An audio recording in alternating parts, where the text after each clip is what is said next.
across the south coast, live from Solent University. You're listening to Solent Sports News. Good afternoon, it's 2 o'clock. I'm Kira Godwin and these are your Solent Sports News headlines. Former footballer Joey Barton has been charged after a man was assaulted. Merseyside police have said officers arrived at the scene last night and found a man with injuries to his face and ribs. Barton played for clubs including Manchester City, Newcastle United and Queen's Park Rangers. Our correspondent Eric Hogg has the report from the police.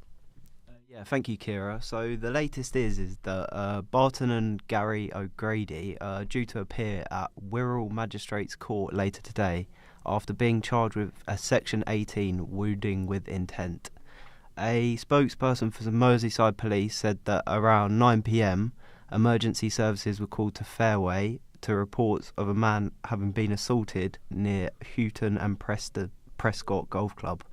The victim was taken to hospital for assessments as serious injuries to his face and body. He is in serious but stable condition in hospital. Thank you, Kira.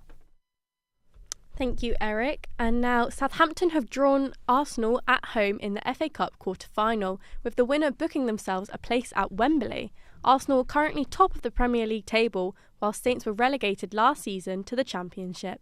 Southampton have previous experience at this stage of the competition, winning 2 of their last 3 quarter-finals. Boston de Ecker has praised his side's efforts. It's been 50 years since we won it for the last time, and I think very often it's just important if you get that little bit of a taste how it feels to win football games, that you just stay on the gas and keep going. The round of 16 stage at the Champions League gets underway today, with 2 English clubs set to play tonight. Tottenham face Atletico Madrid in the Spanish city, whilst Liverpool face Galatasaray this evening. A win would crown boss Arne Slot as the most successful Liverpool manager in the first 100 games of a tenure. Midfielder Alexis McAllister is confident his team can win the Champions League. Yeah, it's definitely my dream right now. Of course, it's a World Cup year, and why not to win it twice? But Champions League is one of the most important goals this season. I think we have a team that can win it. 5 players from Iran's women's national team have been granted visas into Australia following safety concerns when returning to their home country. This comes following the team's decision to remain silent during their national anthem in the Women's Asian Cup. The Prime Minister of Australia has offered assistance to the rest of the squad if needed.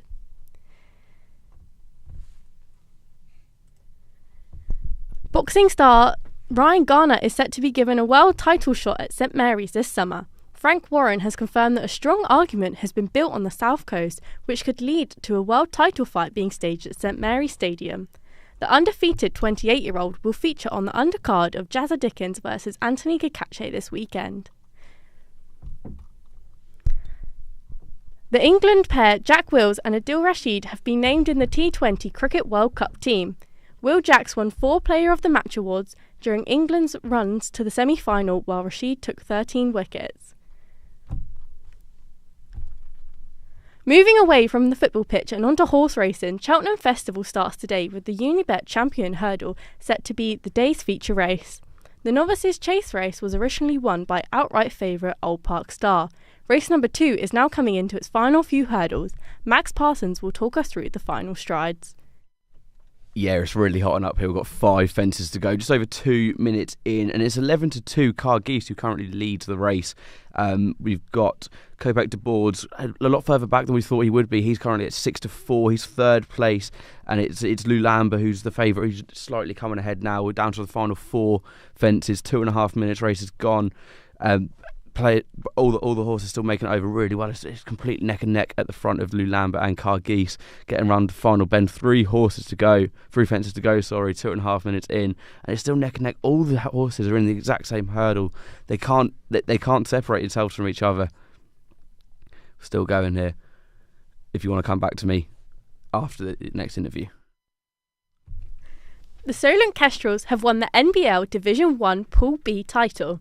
The Solent-based side won the league after an 87-49 win on Saturday against the City of London Academy. Our basketball correspondent Riven Corbett is with us to talk us through the Kestrel season so far. Yeah, thank you, Kira. I think a really, really good season for the Solent Kestrels. 15-2 record across the regular season in the league, and now coming towards the end of the season, they had a lot going against them, really. Barnet Bulldogs were at the top of the table for a while coming into the final few games. And obviously, Barnet Bulldogs this weekend, they just came away with that victory. 2 chances for Barnet to win that game, and they didn't do it.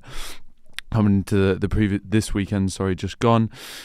They knew they had to get the win. Barnet had a game on Friday. They knew they had to get a win. Barnet did so. Kestrels had their game on Saturday, and they came away with the win really, really well. Dominant from start to finish, really. And now they've got 1 game left. It doesn't really matter towards the league, but it'll put them in a good stead, ready for playoffs. Thank you, Riven. Now quickly back to Max with the horse racing. 2 Car Geese who comes away victorious. No one expected that to come through. It was completely against the run of play at all. Lambert and Kovac de Boards were at the back. Thank you, Max. That is all from us this hour. I'll be back at 3 o'clock. Goodbye.